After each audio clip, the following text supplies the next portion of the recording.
world. It is my privilege as the president of the European Association for Development Research and Training Institutes, EADI, to welcome you to this year's Dudley Seers Lecture. It was institutionalized in 2008, and this is therefore the fifth of its kind. It is the first which is open to everyone interested in attending as a prelude to the EADI General Conference, which officially starts this coming Monday in collaboration with and mainly coordinated by the International Institute of Social Studies in The Hague.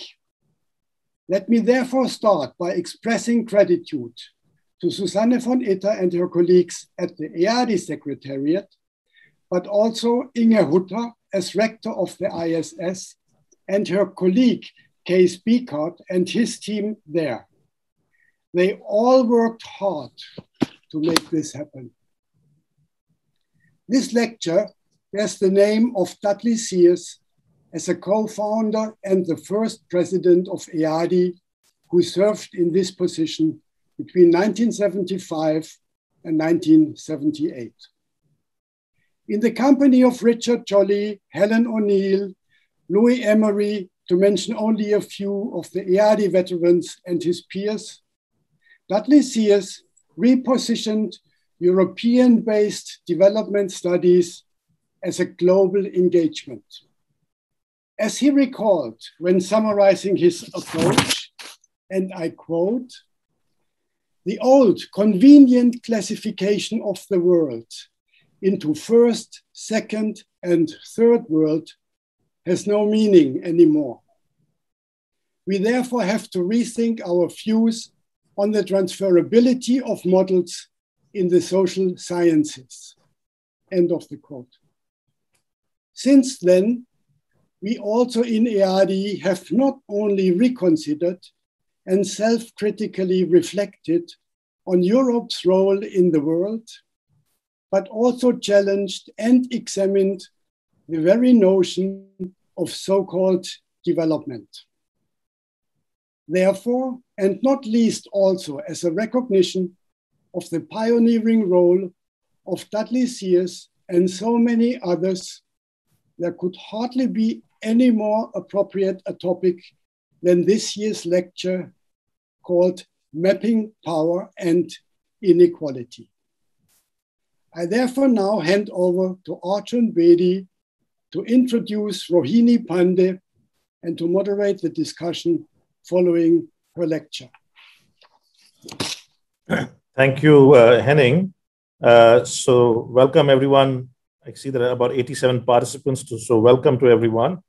It's indeed my task today is to introduce the speaker and her lecture. So I'll start off with that. I'll provide you a little bit of background and then talk a little bit about her work and her research. So Rohini Pande is the Henry J. Heinz II Professor of Economics and Director of the Economic Growth Center at Yale University. She has held this role relatively recently, since 2019. And prior to that, she spent many years at Harvard University, where she was between 2005 and 19. Her education and academic career spans 3 continents, starting from Asia, then to Europe, and now for the best part of 20 years in the United States. She has an MSc and PhD from the London School of Economics and degrees from Oxford University, and most importantly, for various reasons which I will not divulge, a BA in Economics Honours from St. Stephen's College, Delhi University. I can go further and tell you which high school she attended and which political causes she fought for during her BA days, or how her early experiences clearly mark the topics that she chooses to work on, or that she likes to climb rocks. But I digress, and I don't have much time, so I must move on. Before talking about her research, just let me point out that she has won a number of awards for her contributions to the economics profession, but 2 stand out. One of these is an award for furthering the status of women in the economics profession, which is sorely needed in various faculties, but including our economics faculty, where only 10% of the professors are women. And she's also received an award for mentoring junior faculty. And both these are very pertinent, especially given the conference theme of solidarity, peace, and social justice. She has a wide range of research interests, development economics, gender economics, political economy, and it goes perhaps without saying that she has an outstanding research record of high quality publications, which are widely used and cited for teaching and research purposes around the world. I also want to add that she publishes not just in economics outlets, but in broader interest journals such as Science. Her contributions, which some of you or many of you must be aware of, are painstakingly researched, contextually and historically aware, methodologically rigorous, exploiting natural experiments and randomized controlled trials. There's a passion for measurement, beautifully written and insightful. But for me, what marks out her work are the topics that she explores. And they leave me thinking, at least, that why didn't I think of that? So what does she work on? As the theme for today's lecture, it's about power and inequalities. And very often her work is about power and politics and opportunities. For instance, testing how power can be made more accountable, figuring out ways to make states more accountable to their citizens, and how to get the state or force the state to act in the interests of citizens rather than pursuing its own interests. She works a lot on women's political and economic opportunities. For instance, does female leadership raise aspirations and educational attainment of girls? These are things that she'll talk about in her talk today. The other key word in her research is inequalities. And this has become even more dominant and troublesome in recent years. And I think it's also a call for all of us to work on development, to think that doing research enough? Is it enough to inform the world, or do we need to become policy advocates? And that's another session in this EADI conference where we ask the question, is doing research enough, or is there an imperative for development research to also be researchers, to be advocates? So these are the ideas and themes that characterize her work and what she'll talk about. A lot of her work focuses on India, no doubt motivated by early experiences, but she also works on other countries and other contexts. I want to be a little bit more specific, and I highlight just two contributions which I recall. Early in her career, Rohini and her co-author Lena Edlund identified what is called a political gender gap in the United States. That is, women are more likely to favor the Democratic Party as opposed to men. And they traced this development to the decline in marriage, which made men richer and women poorer. So it's a fascinating paper that you might want to consider looking at. The second piece of work, which also is perhaps a while ago, was about female leadership. And she and her co-authors exploit a natural experiment in India that reserved leadership positions for women in randomly selected village councils. And among other effects, they found that with female leadership, there's a decline in educational attainment for girls, and girls spend less time on household chores. And this was not because of greater labor market opportunities, but because of the role model effect. And again, these are the themes that she'll engage with in her lecture today. I now invite Rohini Pande, Professor Pande, Rohini, to deliver the Dudley Seers Lecture. Thank you, Arjun. Thank you for that very generous introduction. It's a real pleasure and honor to be here. So let me first start by just sharing my screen to make sure you can see it. Can you see my screen? Okay, great. So yes, thanks very much. It's an absolute pleasure to be here and talking about these ideas with a group of people that I know are passionate about this. It's also an honor to be giving a lecture which is marked for Dudley Seers. He's someone, as I've come to learn at the Growth Center, was engaged with the Economic Growth Center at Yale in its early years in a very influential way. And more importantly, I think has been very thoughtful in thinking about development. So as Arjun mentioned, what I wanted to talk about today is really thinking about issues to do with power and inequality and what role they play in how we think about development research.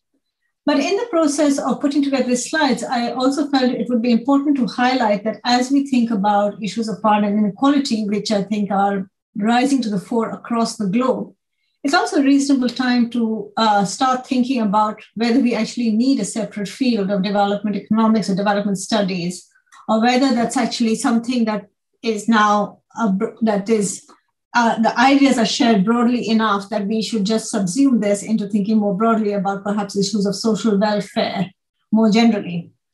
And so given that, let me just start by spending a few minutes talking about what is special or isn't special about development economics, and also use that as a way to recognize the role of Dudley Seers.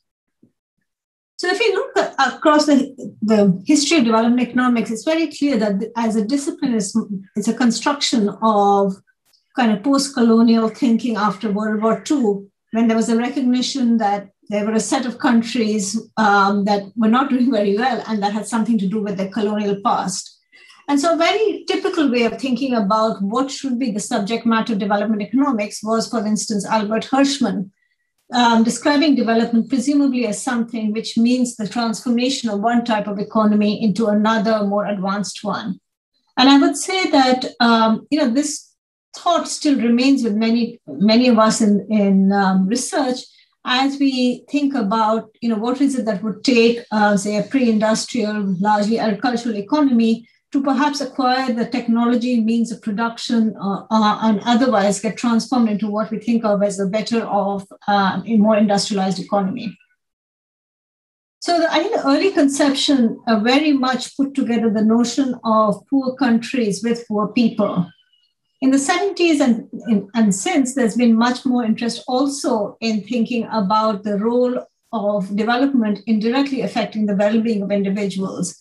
And this is perhaps best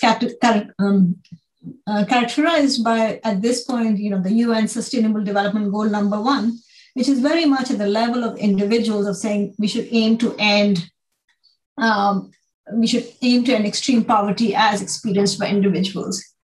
But if you see even across these two descriptions, I think it captures in some ways what I think has been the essence of development. It's an applied discipline, it's contested, and it's one that has moved quite often, and often with difficulty, between trying to provide positive analysis of how the world works, why is it that some economies or some individuals remain poor, to trying to be much more normative and asking questions of, what should we be learning about for the world of practice? How should development policy be changing? And an early contribution to this work came from a well-known paper by Dudley Seers, which he actually wrote and discussed while he was based in the Economic Growth Center, called The Limitations of the Special Case.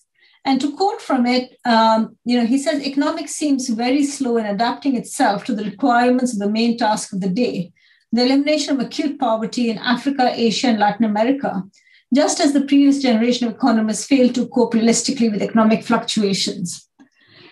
And a lot of my talk today is going to be to ask the same question, if you want, 50 years later or 60 years later, which is, are we adapting ourselves to what the requirement of the main task is today? But before I turn to that, let me just highlight the title of this paper, The Limitations of the Special Case.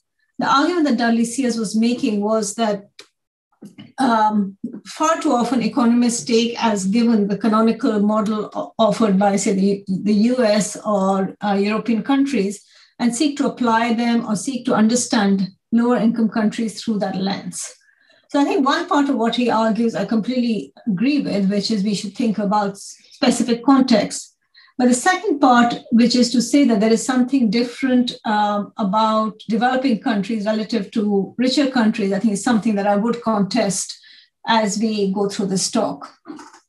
So just to take a step back and to sort of give you an early sense of what this talk is about, what is the main task of the day today for economists? I think compared to 1961 when Seers was writing this, what has changed is that the world is clearly a much richer place. We've seen dramatic rises of countries like China and other East Asian and to some extent even South Asian countries. And in the data, people like Branko Milanovic have shown very convincingly that within country inequality is now an increasing contributor to global inequality relative to cross-country inequality. And what I think this means is it brings to the fore the role of institutions, because increasingly it's weak domestic states that are impoverishing the poor, not a lack of resources. And this very much means that discussions of development get tied to thinking about issues of inequality and economic justice. And so I see the task at hand today for us as researchers is to ask questions about how do we design and then create the momentum for implementation of institutions that acknowledge context-specific power structures, engage with them, and then seek to change them. And this is the last line from that paper of Seers. a useful guide in the reconstruction of economics, which is now starting, could be the following modest but revolutionary slogan: economics is the study of economies. And that certainly is an important part of what I'm going to be talking about. So in talking about institutions, I'm going to repeatedly come back to thinking about issues of power. So I think it's useful to set stage by talking about how we define power, and where better to start than a dictionary definition. So if you go to the Merriam-Webster definition of power, you see two definitions right next to each other. So there's an agency-based definition, which is that power is to have the ability to act. And I think many scholars have argued that by nature of just being conscious, every human has some power, some ability to act. But the second definition that comes just after that in the dictionary is a domination-based definition, which is possession of control, authority, or influence over others. And I think taken together, these two definitions make it clear that power in the end is always relational. You can be a conscious human being, have some agency, but what you can do may be extremely constrained by others who oppress you or set up barriers. And so the freedom to act as a result is something that I think has been discussed a lot, for instance, by Professor Sen in his book, Development as Freedom, is almost always also linked to freedom from oppression or barriers. And I think today when we think about development, we have to recognize a lot of what we're talking about poverty is actually institutional poverty. And that really is the theme of what I'm going to talk about, is how do we understand and recognize institutional poverty, and then how do we respond to that? And let me, before I turn to sort of some data, let me just give you one quote from a recent opinion piece in the New York Times about the United States, which I think makes clear why I think that issues that we often think of as development issues actually hold across the globe. So this is an op-ed by Ezra Klein in the New York Times, which was titled, "What the Rich Don't Want to Admit About the Poor." And it tried to ask the question, why is it that in a rich country like the US, so many remain in a state of poverty? And his description is very much one of how power works. So I quote on the right, "The barest glimmer of worker power is treated as a policy emergency, and the whiff of poverty, not the lure of higher wages, is the appropriate response." And this, again, kind of brings out the idea that very often what development policy is going to need to face is that providing freedom to the poor is going to imply things like Uber rides getting more expensive for the middle class and the rich. And that's going to bring up opposition. And so thinking about development policy is not just thinking about institutions and power. It's also, I think, using some of the tools we've developed in thinking about strategic interactions and asking how do we recognize and account for them. But before I jump into some more, let me talk for a few minutes on sort of how just the shape of poverty has evolved over the last 60 years since Seers wrote about it. So where are the poor today? I think the most important change that I see that has happened in terms of where the poor live is that the poor now, a very large fraction of the poor live in relatively well-off countries. So if you look at the proportion of the world's poor, close to a quarter still are in India, followed by Nigeria, both of which are now classified by the World Bank as middle-income countries. You then do see some kind of large poor countries like DRC and Ethiopia, but there are other fast-growing countries like Bangladesh, Indonesia that still have a reasonable fraction of the world's poor. And what this fact really brings out is, I think, the change that has happened from a point in time when poor people were concentrated in poor countries to recognizing the growing inequality for some of the fast-growing populous low-income countries has changed the geography of where the poor live. And so quite often in this talk and in previous work, I've sort of described countries as being high poverty countries if they have more than 1% of the world's extreme poor. They're middle income if, using the World Bank definition, they have a GDP per capita of roughly between $1,000 to $10,000.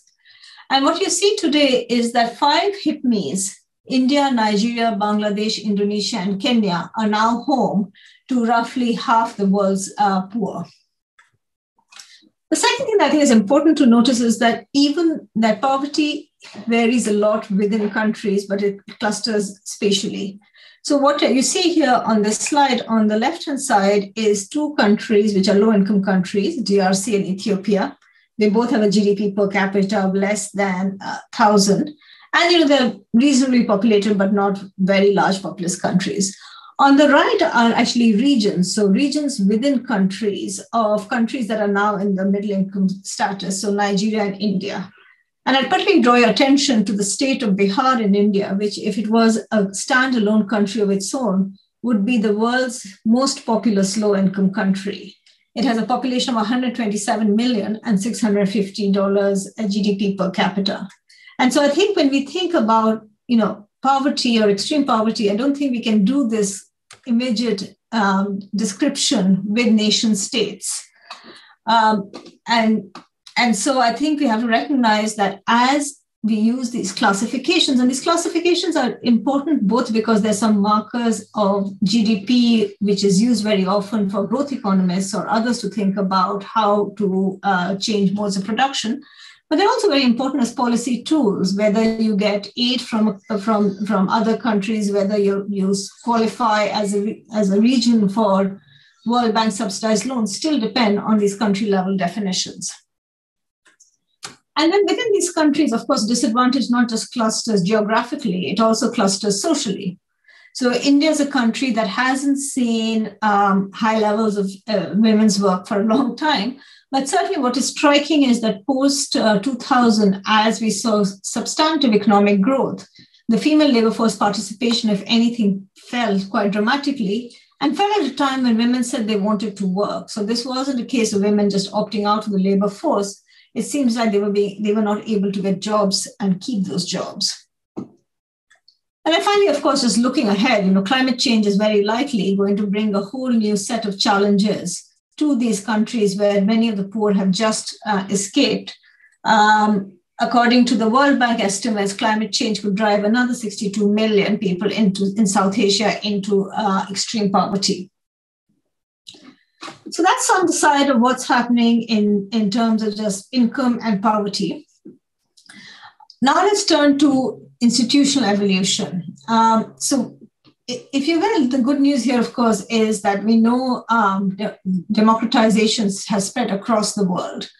So if you just look, so what this graph shows you, it shows you the world's poor and asks whether or not they live in democratic regimes, and the extent to which these democratic regimes come close to what we would describe as liberal democracies. So the institutional data on democracies here in the next few slides comes from the VDEM Institute in Sweden. And so what you see is there's a sharp decline in the fraction of poor living in non-democratic states. And this, of course, largely reflects the fact that poverty fell by a lot in China. However, while the poor are living increasingly in democratic settings, these are not very liberal democracies often. The egalitarian component, which is just a measure of how much redistribution occurs, is relatively low in the majority of the democracies where the poor live. And this has been written about by a lot of people. Alongside having low levels of actual redistribution, the redistribution that occurs is often not well delivered. So if you look at frontline service quality, teacher absenteeism, which is a good measure of whether schools actually function to teach students, we find middle-income countries like Kenya, India are up there among the highest teacher absenteeism schools, along with lower-income countries, suggesting that this is not a phenomenon that disappears with growth. And then finally, over the last, I think, 10 years or so, what we have seen is electoral democracy is increasingly looking less like liberal democracies in many parts of the world, a phenomenon that Haggard and Kaufman, political scientists, and others have written in terms of democratic backsliding. So in this graph, again, this is data from VDEM. If you just take that line at the top, which is India, India started in 1980 as a relatively robust democracy, became even more so by 2000, but then you see a sharp decline since post-2010, and this is accompanied by declining freedom of speech and media. And you see a similar pattern, for instance, in Bangladesh as well, of declining speech and media freedom. And gains, even when they occur, are often tenuous. So if you look at this graph that goes to 2020, it shows gains for Ethiopia. But as many of us know, Ethiopia is going through a particularly difficult time right now on many of these issues of what makes up a liberal democracy. And the final set of facts before I actually turn to arguing the case for why this calls for institutional reform is to just remind ourselves that COVID-19 has in many ways brought these issues into sharper focus. So 2020 is going to be the first year in the 21st century where we are going to see increases in global poverty. So, and the increases in global poverty are again going to be concentrated in these sort of large populous countries which saw growth but significant inequality. It's also, according to many measures, has accentuated democratic backsliding in some parts of the world. So this is the VDEM Institute that has just measured violations to democratic standards during 2020 across a set of countries. And so I just bring your attention to the bottom one, which is type 7, restrictions on the media. And here what you can see is that a majority of the countries actually saw major violations. Those are the dark blue level violations occur over this period. And then just a final fact, I think one of the facts that the pandemic has been noted for across the world is that the burden has fallen a lot on women. And so unlike previous recessions, we actually see declines in women's participation in the labor market. And this is some data that we've collected in our group in India, looking at migrant workers who returned home very often after the lockdown. And you can see that, over the latter part of 2020 and 21 until the most recent COVID wave, they had begun returning back to urban areas. But the group that really lagged behind was unmarried women. And this really is the group that you would think of as the high economic opportunity group of women who have recently been educated. But once they get one shock, it's harder for them to recover from it. So I've shown you a bunch of facts, and I've shown you sort of concerns of backsliding or economic distress, especially during the pandemic. I think a very natural question before we turn to institutions is to ask the question of, shouldn't we start with resources? You're poor clearly at some level because you don't have enough resources. So why not just be more aggressive on the resources or on the demands we make for aid budgets in richer countries? So I think the first thing to recognize is that, certainly aid over time, over the time period we're talking about, went up by quite a lot. So this is based on a graph from Brookings Institute, and tells you two things. So the red line just shows you the net ODA across the world. And what you can see that especially post-2000, after, say, the Jubilee calls for debt relief and increased aid, we see a rise in it.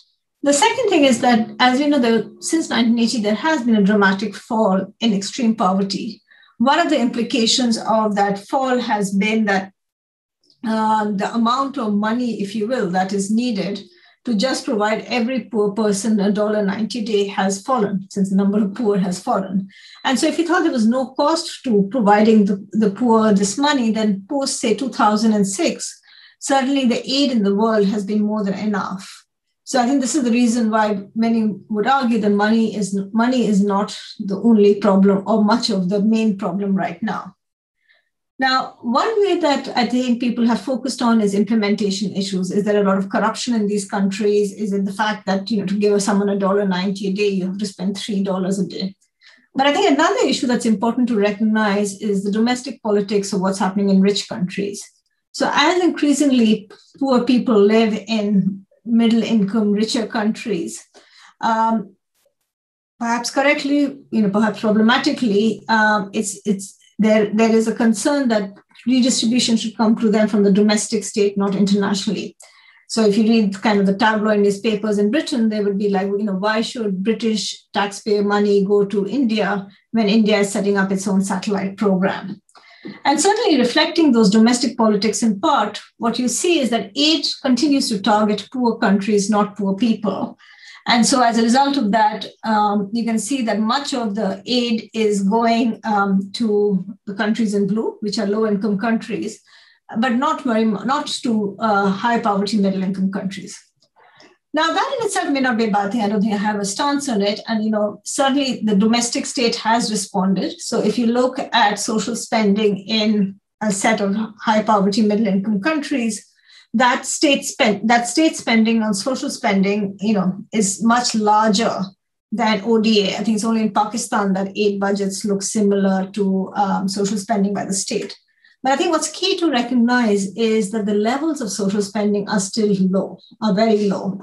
And you can see this quite clearly in two ways. First, tax collection remains low. So this graphs tax revenue against GDP per capita. And what you can see is it's upward sloping, and the high poverty, middle income countries, which are in red, look quite similar in a lot of ways to lower income countries in the tax collection. And taken together, low tax collection and disappearing aid, I find this graph quite striking. So what this shows us is, high income countries, I think we know this fact, roughly the government spending is roughly 20% of the GDP. What is to be striking is the government size in low-income countries actually is larger than that in high poverty, middle-income countries. And the difference between the orange and the red line is essentially the disappearing of aid. So they're just not being able to raise this redistribution to get to that level. And this is a bit more of a complicated graph, but this, again, here I just focus on two lines, the green and the orange. And what this is doing is breaking middle-income countries into more and less democratic. And here what I think you can see is perhaps a bit more hopeful, that countries that have more democratic institutions are at least correlationally associated with greater social spending or greater redistribution. But in all of these countries, the final problem that remains, which is again an institutional problem, is you're not being able to get enough resources to redistribute. But many of the resources that you're trying to redistribute also tend to disappear. And so here's the example, I think well known, that by most measures, corruption is significantly higher in low-income countries. So that sort of is a bit of a long setting stage to give you a set of facts against which I want to turn to the main argument of why is it that today what we should be thinking about is how to restructure institutions and power. Let me start by taking us back to Hobbes. And let me just quote from the start of the Leviathan. For by art is created that great Leviathan called a commonwealth or state, which is but an artificial man, though of greater stature and strength than the natural for whose protection and defense it was intended. And I think this is a good way for us to be reminded that we should think of the state, or we should think of institutions, really as a technology that is created by us as humans. And it's up to us to decide how we create this. Institutions are, in the end, similar to machines. They're created by humans to achieve some ends that individually we can't. We need the state to collect taxes because that we can't individually go around building roads. Often these machines are getting badly designed, badly constructed, or are getting controlled by the elite. And that's really, I think, the question at hand is, can we actually address this design fault? How do we do it? And then how do we actually implement those changes in a world where we know that the elite will often resist change of control? So very briefly, what are we trying to do when we're trying to redesign these institutions? We're trying to recognize the fact that the poor need a state that will transfer them resources that will enable individual freedom, but it also needs freedoms from oppression. I've given a list here of different ways that the poor need to be made free. And so we need to try to identify how to move towards that. And that's really what I want to turn to now, is to talk about some examples from my work on what has or hasn't worked, how actually things like field experiments can help us understand what works, but then recognize that we do need to pay a lot more attention to how will we implement these. So I'm going to focus on issues to do with women, just because it's an area I've worked on. And let me start by one example that I think is often discussed, which is cash transfers to women of different forms. And microfinance, I think, is very high up in the list of what is often seen as a way of empowering women by giving them freedom to or agency. And, why do we want to do that? I think this is from the demographic and health surveys. This is data for India. You can see it for many countries. When you ask this question, do you have any money of your own that you alone can decide how to use? These numbers are low in many parts of the world. I'm going to talk about some data from two parts, rural Madhya Pradesh and urban West Bengal, which has twice as much autonomy, but it's still a third of the women say they have no control. So the first example I talk about is really work I did asking what would happen if we gave women better designed microcredit products. And this would be ones where they had more flexibility. So when we looked at the household level, we saw significant gains in economic resources. But then we started trying to think about comparing our results with a large literature on cash grants to entrepreneurs that find that women don't seem to benefit from those. So what we did is we looked at the effects of our experiment of providing more flexible microfinance products at two levels. What was the effect on the overall household income? And then what was the effect on female businesses? And, the difference is striking. What we see is that, this money was from microfinance given to women, meant to be for their female enterprises. What you find is the money moves within the household. So this idea of who controls the resources, it moves and sticks to, if you will, where the men had the more profitable, but arguably also the businesses where they were able to capture more of the resources, including microfinance coming in. So here's an example that says that you can provide resources, but you don't have CCTVs inside the house identifying how money is being spent. And very often, just providing cash will not be enough to challenge those power structures. The second one I want to talk about is, in some ways, you would think is a much weaker way of trying to affect change, which is just very simply saying, if someone works, they should get money in their own bank. There's a long history, even in richer countries, of thinking about issues of individual bank accounts and direct deposit.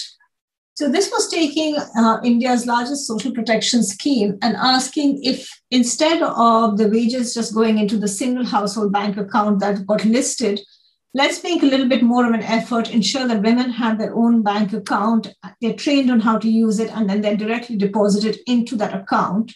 And here's a case where if you want, your labor is your labor. You don't need to negotiate about which business you're going to put resources into. You just decide whether you go out and work. And what we found, and what we did was we measured up till 3 years later, both what happened to financial agency and labor supply, but importantly also whether this changed norms around whether women should work. And what we found, which I would say was key, is certainly women's engagement with the financial sector increased. They started working more, and the effects were largest for those who had not worked before. But perhaps most positively, what it did is liberalized norms. Women became much more progressive in saying that they believed that, working was something that was not going to be stigmatized. They self-identified themselves as workers. And men's perceptions of how much they would be affected by community norms if their wife works also changed. So what was the difference between these two interventions? I think I would say one of the main differences was that it gave women, first, you could say it was just maybe catch up, that we were starting with women who were really in a much, much worse position in terms of empowerment. So that certainly, I think, is a good reminder that financial agency, you need different levers for different places. But what it also did, it sort of challenged the norm of what women were doing, gave them new opportunities. The microfinance took as given an existing system where certain structures had been built in, but didn't challenge those structures.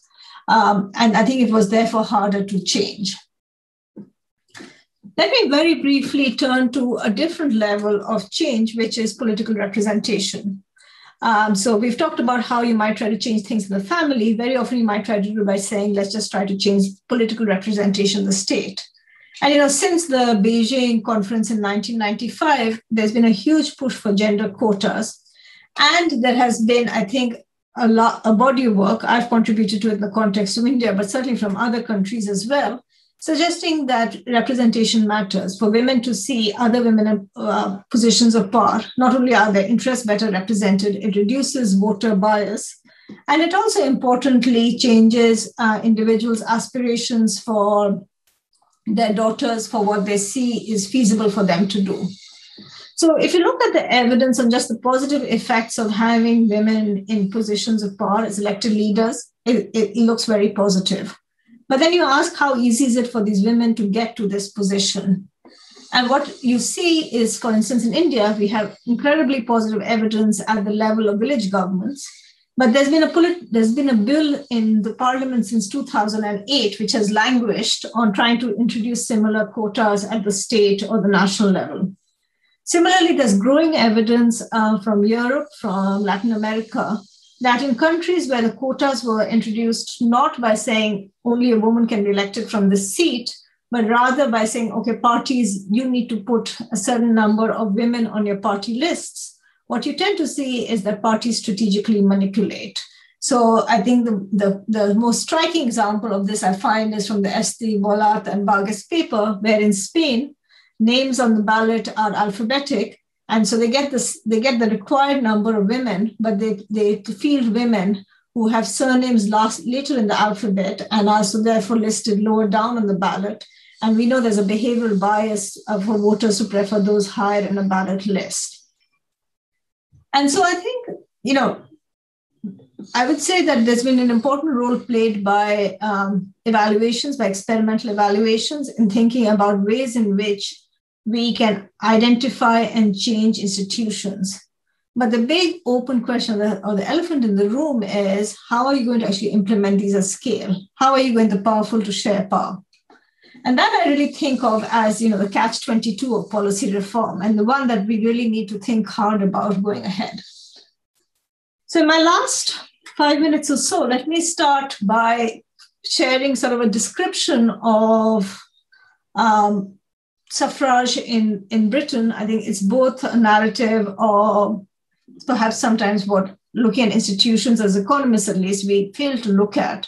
But I think it has important lessons for the interaction between norms and institutional reform. So, Britain has often been talked about not just as the home for the Industrial Revolution, but also because of the Glorious Revolution as a place where many aspects of democratic reform began. So Acemoglu and Robinson, for instance, in their well-known 2012 book, write, in 1688, Britain, or England to be exact, had a revolution that transformed the politics and thus the economics of the nation. People fought for and won more political rights, and they used them to expand their economic opportunities. And so what this Bill of Rights was, that it moved power for decision-making on various aspects of the economy from the monarch to the parliament. But what it didn't do, and it's actually discussed less in that book, is it didn't give everyone power to vote. So what we saw since 1689 all the way up to 1930 is a slow increase in suffrage. And I think looking at how the suffrage increased is one way for us to understand how we think change happens, how you can actually address this catch-22 of policy reform. So people have written about the case of men, and there were 3 acts, 1832, 1867, and 1884, that expanded franchise to men. And the description typically is that this happened because public goods became important. As the UK was a growing economy, it needed more public goods. It needed, therefore, to kind of break insider privilege, and therefore a certain set of enlightened politicians pushed for broader coalitions. And this looks very promising when you think about, for instance, from a perspective of today, that maybe this is what things like the need for public goods at a time of health emergency can do. It can create coalitions. But I think it's also worth looking at what happened to women. So at the same time of these first 2 acts in 1832 and 1867, there were also petitions for universal suffrage for women. They both failed. And they failed because the norm for women was seen as very different. They were not seen as people who would help expand the Coalition for Public Goods, but rather something that if you gave them suffrage, you would threaten the gendered basis of the family. Queen Victoria said, for instance, let women be what God intended and helpmate for man, but with totally different duties and vocations. Women did finally get the vote, and they got a partial vote in 1918 and a full vote in 1928. And, I think it hasn't been fully explained yet how much was the contribution of the suffragist movement, how much of it was World War I, during which time women entered. But I think it's important to remember that there is no single narrative for how change occurs. But I think one thing that remains common across all of these is that there are groups who oppose it. And importantly, we also find that you need to think about strategies, and you need to think about how the strategic thinking occurs. And so let me kind of conclude by really saying that I see this as an ongoing agenda. And let me go back to Dudley Seers, who wrote a piece called Why Visiting Economists Fail, also while he was at the Economic Growth Center. And in that, at the conclusion, he talks a lot about everything, which I think rings true even today about what we do wrong when we enter low-income countries and try to give policy advice. But he says, in fact, a visitor can achieve a great deal merely by asking the right sort of questions. And so I think some of the questions that we need to ask today really have to do with asking questions on who are the gatekeepers of power in different ways, and how do we motivate them to broaden representation. Can social media play a positive role here? Can citizens coordinate? How do norms evolve? And importantly, right now, in the time of backsliding, in the time of the pandemic, how do we prevent backsliding? So I think I've covered a lot of ground. This was quite an expansive talk, but let me just give you sort of a few final thoughts that I hope pull together some of these ideas on poor institutions and poverty. And I think institutions, as I've argued, is we should really think of it as a technology. We have a large literature, at least in economics, thinking about what automation is doing, how modes of production are changing with technology. We need to start asking similar questions on institutions. Institutions that are technology, have we refined them? Are we using them? Are we using the new tools we have from the digital world, for instance, to actually alter them in a way that works well? I think there is experimental literature that has begun thinking about this. But what we perhaps have done less of, and that's, I think, the frontier going forward, is to recognize what is it going to take to have policy reform that gets implemented. There are obviously always going to be vested interests that oppose change. And so what we need to do is, I think, need to integrate these policy evaluations with insights on strategic behavior. So how can we predict strategic behavior? And then how can we actually create basis for institutional change? So let me stop here and turn it back to Arjun to open up for questions, and I'll stop sharing as well. Hey, thank you very much, Rohini. Indeed, really broad, expansive talk, going from the macro, from discussions about statistics on poverty, inequality, really to the micro in terms of your own work. A number of questions have already started coming in, and a number of these are to do with the initial discussion that you had, initial facts that you shared. So let me just get hold of these. I don't know if I can get people to actually ask the questions themselves rather than me. Let me see, Elena. Let's see if that's possible. I think it is. Let me see. Is that possible, Sushruta? Can I bring in the participants to talk? Yeah. Elena, I see a question here. You're free to ask your question. Okay, can you hear me? Yeah, we can hear you. Okay. Yeah, so my question was about the statistics that a lot of people still use to measure things like income and to define countries, for instance, as middle income countries. And we keep relying on GDP per capita. But as you mentioned, we have a phenomenon of large and growing inequalities, which makes the whole concept of GDP per capita even mathematically less and less useful. It doesn't make a lot of sense to talk about the average living quality if you use a simple geometric average. So what can we do about this? Because everyone knows this by now, but it doesn't change. So what are good and easy alternatives, you think, such as simply talking about the median wage instead of GDP per capita to actually reflect the real living standard or real incomes of the majority of a country. So just let me add to that, Rohini, because the question actually Elena also put down was, what does a middle income country actually mean today? I mean, you had these interesting statistics of middle income countries with high levels of poverty, and she asked, what does it really mean, in addition to what she's already asked? Thanks. I mean, I think it's a very thoughtful commentary, and I think one that speaks to a lot of what I was talking about. I think I want to separate it I would separate three parts to the question. So first, one part of the question is,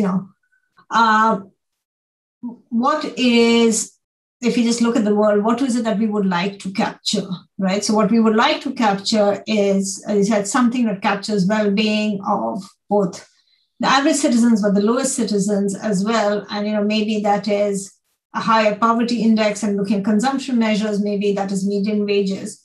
But it's certainly probably not going to be at the level of the nation state. It's going to be at a lower level of geography, and it's going to be much more nuanced. So I don't think any of us would disagree on that. The second question is, what can we measure? I think this is a very open agenda. So I think, of course, it would be much more useful to rely, for instance, on wages. But we know that, for instance, especially in the informal sector, the average African country, we're just not going to get a lot of that data. So I think there's an important agenda to ask, how can we start collecting the data that we believe captures what we care about? And how do we actually, to that end, how do we use many of the new technology tools? I mean, there are people who are beginning to think about, can we use digital exhaust from Facebook or Google or satellite imagery to try to measure data and poverty? I think those are all very positive ways of beginning to think about how do we actually get to that measurement agenda. So I think that's the second one, which is, we'd all agree on the first, we want broader measures. Let's start talking about how can we have measurement and do that well. And then the third part, which I think is a political question, is, are we actually going to move away from the nation state and these measures of income when we think about things like aid budgets? I think that's very hard. And I also have some sympathy on both sides of it, is that when you have large unequal countries, perhaps really the issue is we should be thinking about those domestic institutions, how do we strengthen them? And so, maybe we just don't care less about that. And, the bank or the FCDO in Britain or others, they will continue using these categories because I think those are politically palatable. I think poor countries, images of famines in poor countries is much easier to think about why you should redistribute, rather than taking a country where you have the billionaires of the world sitting as well and saying that, in a country that has gone through a lot of austerity itself, they should be transferring to it. So I think we need to distinguish the purpose for which you're using, and then also how we collect that data. I think that's a key and critical question for the kind of countries all of us think about. Thanks. There's another question from Yashodhara Dasgupta. Please go ahead. Thanks a lot. Thanks very much, Rohini, for that excellent presentation. Early on, you spoke about women's labor force participation, which hasn't been going up in India for several years. My question was, do you actually believe that the way labor force participation is currently being measured, is it an accurate way to look at women's economic participation? And specifically because the rest of women's work, which is actually subsidizing the household and often the community because of the unpaid labor. And then there are these state programs in India, for instance, that use scheme-based programs employing women and calling them volunteers, which is an excuse not to pay them or provide them with any kind of social protection. So do you believe that the labor force participation is actually, going down? That's my question. Thanks very much. So I think what labor force participation captures is going down, which is work in the formal sector. Now, one can ask the question of, is that, I think you can ask two questions. Is that a reason to be concerned? I would argue yes. The reason to be concerned is first because there is large latent demand by women to work. And I think the other thing that is important to note, which is I think very different about India relative to a lot of other countries, is this lack of this is not a case that women are entering the labor force, they're getting married, they have a lot of responsibilities, and then they're exiting it. These are women just not entering. So I think if you go to peri-urban or rural India, to me, one of the most striking phenomena that I see is young women who are now getting class 10 educated. I think there's very broad recognition of, say, education at least to the age of 18. But then they're not working until they get married. And they're not working largely because of mobility constraints. Their brothers will go to the district headquarters and start doing some data entry work, or they will go to cities. Again, if you think about China, what happened in China was a lot of migration of young women to the coasts for jobs. Those opportunities are just not available for these young women. They are too educated, if you will, to want to work in agriculture. So that's one of the reasons why the labor force participation is falling. They're exiting agriculture, but they're not being able to get access to, if you want, the jobs of the modern economy. And I think, going back to, I think, something Esther Bostrup wrote about a long time, I think the concern is in this process of changing job structures, women are getting marginalized. They're getting marginalized either into not working because there are no appropriate jobs that are seen by their parents or their families as appropriate, or, as you said, the state is using them as volunteers.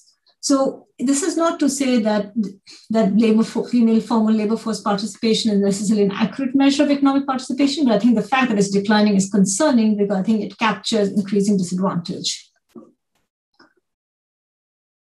Thanks, Rohini. Yashodhara. Yeah, thank you. There's still some more methodological questions. Krellis, let me see if I can type this name up.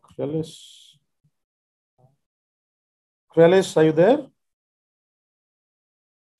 Yes, thank you. Thank you. Thank you for your presentation. I'll just read it out quickly. My question is related to the poverty line, which when you look at the 190, it's far too low to achieve any decent minimum standards of living.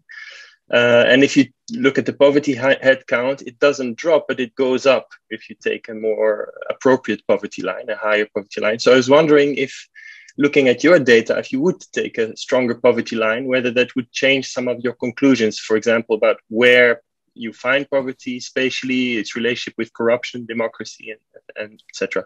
Not a lot. I mean, if anything, in some ways, I think there was a paper on this that showed that a lot of, if you want, the declines in poverty right now coming in South Asia is a lot of individuals just moving over the $90 threshold. And so, if anything, I think you would see more poverty in these unequal lower middle income countries showing up because of it. So, again, I think a lot of this is sort of taking as given, what we use as metrics and saying that, we need to, even with that, we need to kind of reconceptualize this relationship between poverty for countries as measured by GDP and poverty as measured for individuals. I think if we made it more expansive, for instance, if we account for things like housing, which is a typical part of what's done in richer countries' poverty measures, I think we will only accentuate this gap. Thanks for that. There's another question which has come in, and I don't know who the speaker is. It says WBA software, which is a bit frightening. I don't know if it's a real question or it's a hack or what it is, but let me type it up and check. The question is interesting. WBA software, are you there? Yes, can you hear me? Yes, we can hear you. I'm very sorry, that's very unprofessional of me. I logged in with my work account. My name is Iris Millenaar,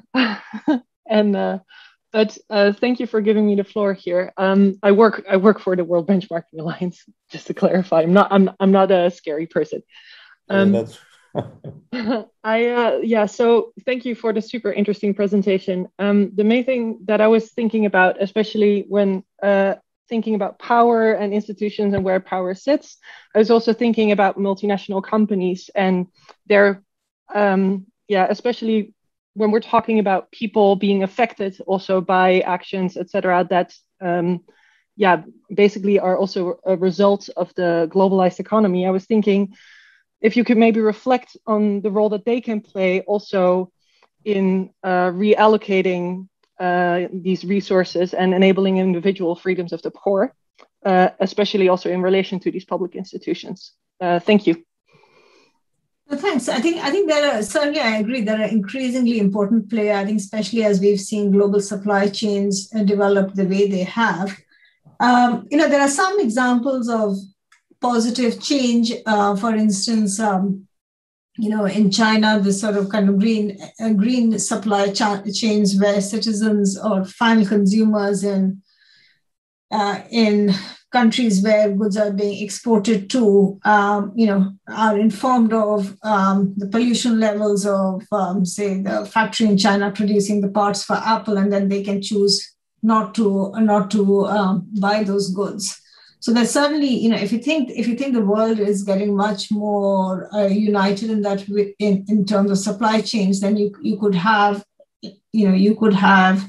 improvements of it. Now, I think what we know less about right now, apart from these few examples, is how systematic this is, because you can imagine a number of forces going the other way, especially in more weakly institutionalized environments. So my own sense is that in all of these cases, these are potentially positive. There could be positive, neutral, or negative effects. It really depends on, extent of transparency and the institutions. Do you have the domestic regulatory institutions that can take it on? I think the examples of a few years ago in both Pakistan and Bangladesh of these big fires in garment industries, it wasn't the case that there weren't audits happening by multinational companies by information. It was just that they were not very, they were done by the local company itself or by someone who had been hired by the company and, cared less about, with a clear conflict of interest. So I think designing institutions of regulation, monitoring, and transparency could help these companies play a positive role. Thanks. I hope WBA, you were satisfied with that. I have another cryptic query. Not the query is very clear, but another cryptic name, ATA. I guess another person using their work account, I hope. ATA, Atta, are you there? Okay. Yes. Hi, my name is Ali, and I'm working as a research assistant, and this is my work account. So thank you for the presentation. I really enjoyed the presentation. Just a short question that I was a little confused about formal and informal institutions and how would you differentiate between them? And then, like, as you told that institutions can be thought of as technology, which can be improved. Now, my question is, can informal institutions, could they be also thought as technology, which can be improved? And what do you think could be the eventual role of informal institutions to alleviate poverty, to reduce poverty, and with special reference to women? Thanks. Thanks. Sorry, and thanks for bringing it up. Clear. Yes, I think of both formal and informal institutions as technologies that can be improved. As I said, I think the defining feature of institutions is that they are systems we've put in place to coordinate actions, to collect resources, to spend resources that we can't do individually. And in many settings, community networks or ways we do it is informal, not formal. And they're often what they're policed by, if you want, is, and I think I should have been clear there, what they're policed by is norms. And so then the question is, to what extent can these norms be changed in ways that then influence these informal institutions? And that was the example I was giving of the female bank accounts, where, and this is something others have written about as well, can legal mandates almost be a magnet that help change norms, that help change behavior, help change beliefs? And, that some examples of that we see across the world. But informal institutions will remain very important, especially in rural areas, which is where 80% of the world's poor live. Thanks. There's another question. It's a very long, complicated question, and also at the end, it's a very broad question, and so I'm not sure whether I should ask it. But basically, okay, I'll do it. it's basically the question is, look, you've told us a lot about the challenges and in development economics or development, it's often not sustained. You escape from poverty, but then fall back into poverty after a while, like in the global pandemic. And then the really broad question is, what do you advise for policy makers at global level aiming for global development? So, it's really a sort of large question, but I don't know whether you want to tackle that. I'll just go back to, maybe I'll take refuge behind Dudley Seers, who talked about how we need to start thinking about this in terms of economies, which will look different. So, I think at a global level, global development does break down to saying we need to think about, what we care about and where that's located. If you think a global level, you care about poverty at the global level, then you look at the data and you say, okay, so I care a lot about maybe countries like India, but then within India, I care differentially about places like Bihar. What is it that's constraining those institutions there? So I think it becomes kind of contextualized, but there is a role, I would say, for research because you can abstract out from it. So I think you can ask questions like, what is it that is, perhaps a feature that is it about what features of institutional design are there? What institutional technologies would you want to change to get to that? Okay, let me get back to the chat. ZQ Shu, please go ahead. G? Yes. Hello. Yes. Thank you, Professor Rohini, that you have given a very good speech, and especially emphasizing on the role of institution. I come from China, and now I'm studying poverty alleviation effort in China.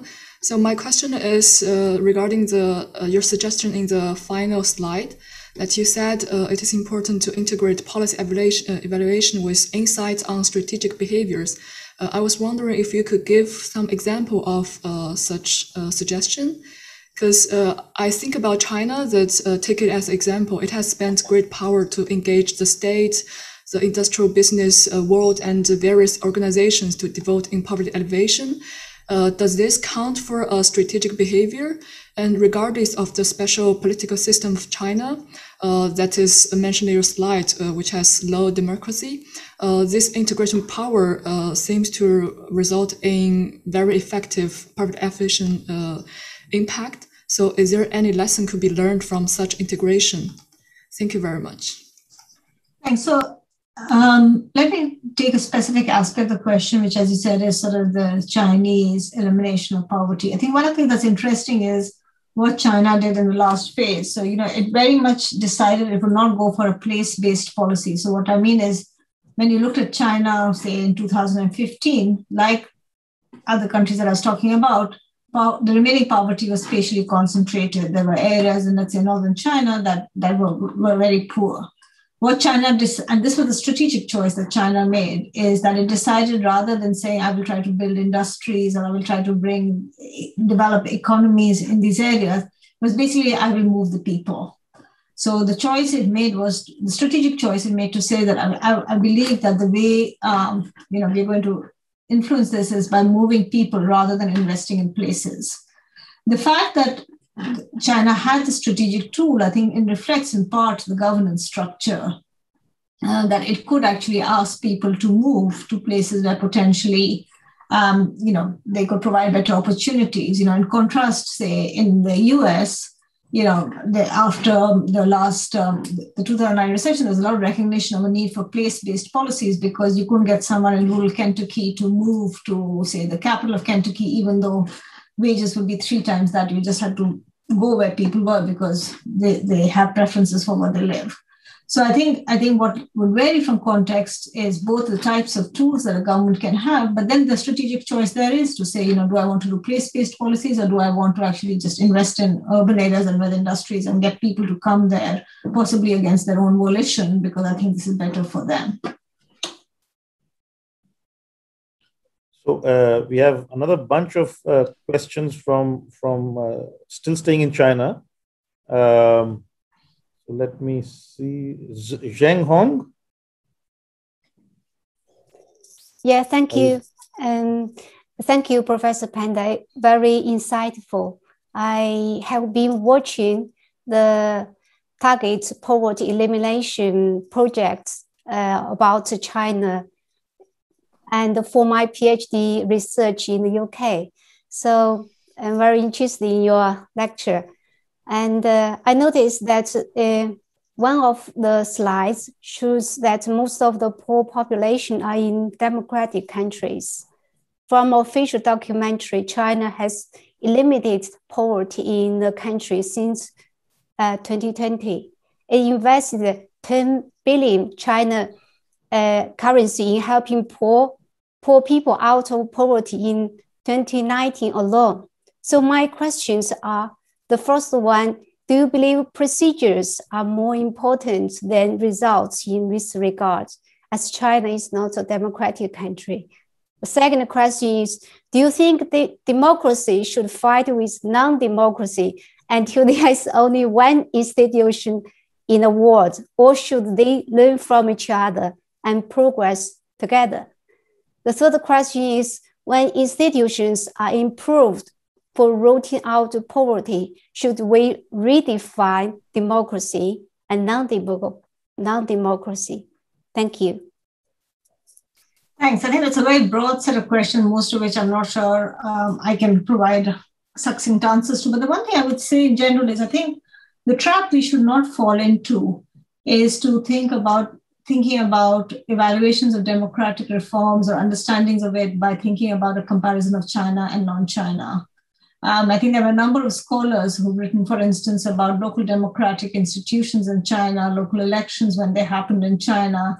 But also equally, one country has many things that vary at the same time. So perhaps this is a good point for me to make a bit more of a method point, is that while I think we have a lot of work to do in thinking about how we strategically put in place policy reforms, where I do think we have made progress as a discipline otherwise, is to recognize the importance of thinking about causal inference. And I think it would be a mistake to take China in either direction to draw lessons about democracy or from. I think it's an interesting example of what's happened in China. But then again, I think to follow Dudley Seers, you want to take China seriously. You want to look within regions, within provinces, within areas to understand what's happened there. Yeah, thanks for that. There's another question coming in. It's all heating up now, but perhaps we'll run out of time soon. But another office type email accounts, SCEP team. Are you there? Yeah. Hi. I'm actually Prateek. I have a question on just, I posted two questions. I'm going to ask my second question, which is about, given that institutional change is kind of erratic and quite non-linear in how it happens over time, how do you think economics or sort of policy evaluation can account for something like that, like when the measurability is quite tricky in institutional change?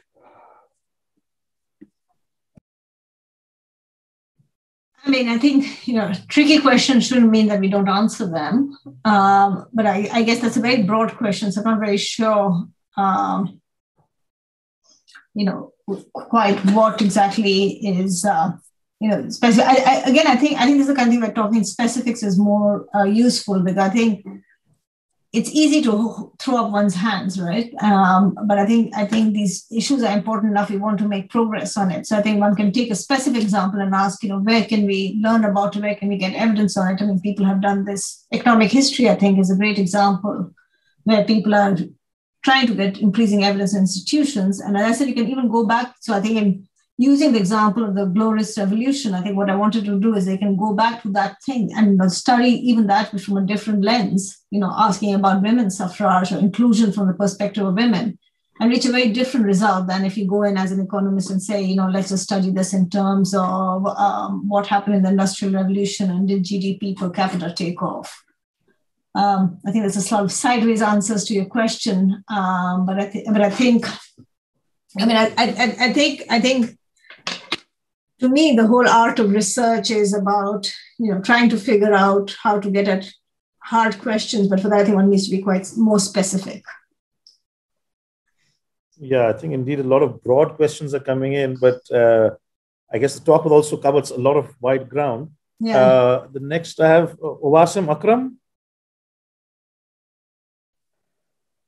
Hello. First of all, thank you for the excellent lecture. I'm Wasim Akram. Sorry, I can't hear you. We can't hear you. Hello. Okay, now better. Yeah. Okay. Hello. Thanks for the excellent lecture. First of all, I'm Wasim Akram. I'm a PhD researcher doing research in Aalborg University, Sweden.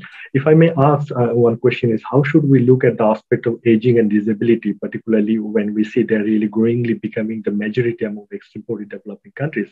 And mostly we have seen by the government that the interventions are coming in the form of token mechanism of safety nets and other things. Clearly, they are not really going to work as a kind of incentive to change in the power structure and all these things, and to enhance the freedom that really you are referring to in your lecture. Maybe we need to really broad set of policy mechanisms and other things. That's a great group to identify. I think this issue of thinking about the aging and the disabled, I think I agree with you completely, hasn't received enough attention, even though we know, for instance, that widows have a much higher incidence of poverty, especially in lower income countries. So I think that's a great group to focus on. As I said, I mean, I could give a whole other lecture on trying to think about what we've learned about or what we haven't learned about it. One thing that I think is also interesting is the interaction between family living arrangements and formal systems of, say, pensions. So, there's recent work suggesting that countries that did invest in some sort of pension system or old age support, you saw it affected parental willingness to invest in, say, education or letting their children migrate away because they're not so reliant on them for social security. So I think there's a whole host of interesting questions of how this changes, power dynamics or living arrangement dynamics within the household, how that might actually change the political coalitions that form for it. And I completely agree with you. I think it's an important age group and understudied. I think we don't, for instance, in rich countries, I think there's a lot of discussion about the political power of the elderly. It often comes up negatively in the context of issues like climate change, or in the UK on Brexit, that you discount the future and you make these choices. I think in lower income countries, we know a lot less about how much the elderly exert, how much do they vote, how much are they left out. I suspect those dynamics might look quite different. So I think it's a great area to research. Okay. I'm going to ask Pedro Goulart. Are you there? Hello. My name is Pedro Goulart. I'm at Universidade de Lisboa. Thanks for a great talk. I wanted to ask a short question regarding, you have argued away from traditional methods such as aid and so on, and favoring instead institutional change.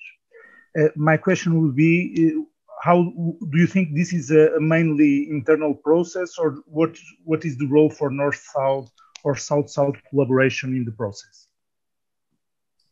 So, I think I would love to be more specific. We had some discussion of this in talking about multinationals. That was one example, which could be North-South or South-South collaboration. If global supply chains are becoming much more cross-country, that seems like a very natural place for such collaboration to arise. I do think there are questions of how domestic politics interact with international politics, and what I didn't spend so much time on today is, how growing inequality in richer countries is actually affecting the traditional role they would play, say, in terms of global redistribution. I think it's very. I think UK, for instance, is a good example of a country that went through a very strong domestic austerity policy at the same time as trying to maintain a 0.7% aid budget in its GDP. And I think that led to a number of political issues. So perhaps, there's certainly a role, I would say, for collaboration, but I think it's useful to think about how it's going to interact with domestic inequality in not just poor countries but also rich countries. Okay, thanks. you're still going to get these broad questions, I think. There's Karam Sanchez, who's going to take you to Latin America. Karam, are you there? Yes, I'm here. Okay. Hello, greetings Hi. from Cali, Colombia. Thank you very much for a very, very instructive and educative presentation. My question is, given your view on the importance of institutions, formal or informal, what's your view on the current situation in Latin America in regard to institutions as a way of poverty, as a way out of poverty and inequality? This is a main issue today. We have a current institutional crisis. To it, we have, in addition, all the COVID-19 situation. What are your thoughts on this regard? Thank you very much. Thanks, Karam. I feel I should ask you this question back. I suspect, you're in Colombia, you've seen a lot of this over, and I'd love to learn from you on this. So maybe you should tell us what your thoughts are. That's a good way to avoid the question. Very good. Well, but I think exactly. But let me say more seriously. I think it's hard to answer it at that broad level. Let me just give you one very specific example, building on the gender work, which is from Chile, and this builds on work a student of mine is doing, which, as you know, they just had a referendum to write a new constitution, which I think is perhaps one of the biggest institutional changes a country can do. One of the features that was interesting about it is that they wanted to have, they had a vote before that where citizens voted very strongly that they wanted gender parity in the committee, in the parliament that will decide the constitution. But as we discussed, in party-based systems, it's actually quite hard to ensure that parties get women. And so I thought what was interesting is that the Chilean referendum election is the first election that I know across the world where they decided to impose the requirement on gender parity on electoral outcomes. So basically the idea was if more than 50% of men win seats, then they'll actually push out the last winners and put in the best female losers. As it turned out, actually, women did very well in this election. And so some of the women had to be pushed out to accommodate men.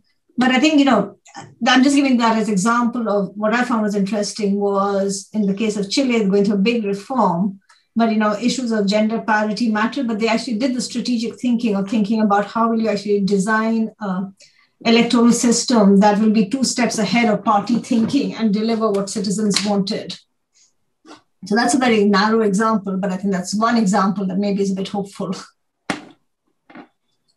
Karam, you want to add something, or you want to tell us a little bit about your experience quickly? I have not the mic. Yeah, we can hear you. Yeah. Yes. Thank you. My question is, the origin of my question is that in this very moment, it seems that at the level of institutions, we are like paralyzed. It seems that there's no way to think how we can transform institutions, how we can set new rules, how we can start asking all these vulnerable groups how to be part of a society in rebuilding or reshaping, let's say, a new social contract. That's the language that we are using in these days. So what strikes me more is this feeling and this sense and this view, this insight on be paralyzed. You see Brazil, you see Ecuador, you see Peru, you see Colombia, and there's almost 2 months we are in this strike and so on and so forth, and nothing happened. And so my question is, what could be this trigger to move on, to find out new possibilities, ways out? That will be my thoughts. Thank you very much for this exchange. Thanks, Karam. Yeah. I think Rohini, you want to respond to that?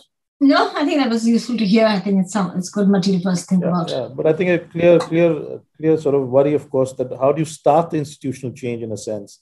How do you trigger it? And if you're paralyzed, we'll have to bring this to an end now. I think thanks a lot. We've taken you from, great presentation, and so also a lot of questions taking you from different countries across the globe. I'll pass over to Henning. He has a few words, announcements, etc. Henning, please go on. Thank you. And first of all, thanks so much to Professor Rohini Pande. I think what became very obvious by that forceful presentation, but also the lively interaction, is that while you speak about institutions, at the core are individuals. And I think that's always very important when we discuss development. And even economists engaging with development engage actually with questions how to improve the welfare and the benefits of the people. And you very much stressed that aspect in your presentation, for which I am very grateful. I'm convinced Dudley Seers would have been delighted to have the opportunity to listen to you and to interact with you almost 50 years after some of the views he articulated, which you also generously referred back to. So once again, thank you very much. And thank you very much, Arjun Bedi, for not only introducing Rohini Pande, but also being such an excellent moderator who was able to facilitate the exchange in a way which was really a delight to follow. Now, for those of you who were in attendance of that Dudley Seers lecture and have not yet registered for the EADI ISS General Conference starting on Monday, this might have been the best appetizer to make up your mind and still register. We have reopened the registration. So if you would like or feel inspired to join several hundred others who already have registered for the days to come as from Monday, then please feel free to do so the next 3 days. We continue then on the umbrella theme of solidarity, peace, and social justice, to which Rohini Pande already has contributed so significantly with her lecture. So thanks again to you, Professor Pande. Thanks again to you, Professor Bedi.